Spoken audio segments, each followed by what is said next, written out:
This is a video response to Roller Podger's economic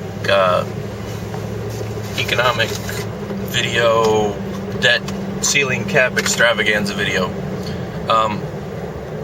Main purpose of this video, I want to address a very good comment made by my buddy JRod68, who hopefully is getting over to the fucking Khan Academy and clicking on the playlist link for banking, because I'll tell you what, it's going to help you out. I ain't lying.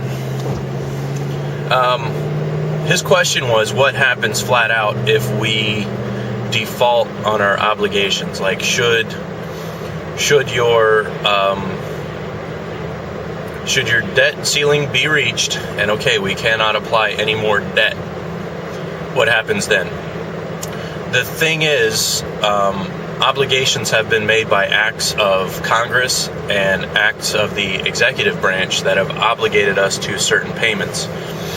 So what ends up being the case, you would, it isn't exactly, you would end up with a situation of with rule without law, because the biggest thing that would cause that chaos would be an absence of local law enforcement. And local law enforcement, to a point, is going to be isolated from the central government, and it's also isolated from other areas of local law enforcement.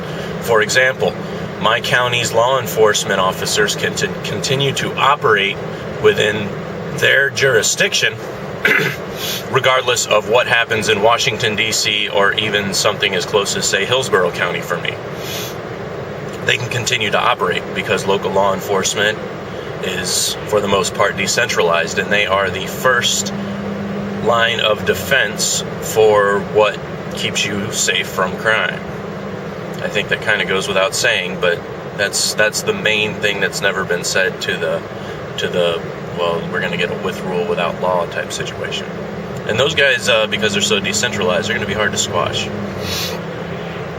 But what ends up being the case is the obligations that have been enacted, the United States government would not be able to write the checks for them. So the next things to come due after the national debt is reached, there may not be money left from the general fund in order to pay for those. So some things begin to fall off the edge. And you would have to research for yourself to see which ones would come up first. But should we default, what ends up being the case, just like with a bankruptcy or another type of default, you pay the less reasonable obligations and you negotiate with the more reasonable obligations. So say you, for example, would pay a country like China, but you would, for example, negotiate with a country like Great Britain. Now, I'm not saying that's necessarily going to be the case, and you know, that's just an example of how that would be handled. The other point that I wanted to make, and I will be getting into this very soon, is are we on a collision course with destruction? Is there no turning back? No, we are not on a collision course with destruction, and we are not past the point of no return. The whole deal with national debt is, it's more or less a percentage of gross domestic product. That's the severity of it.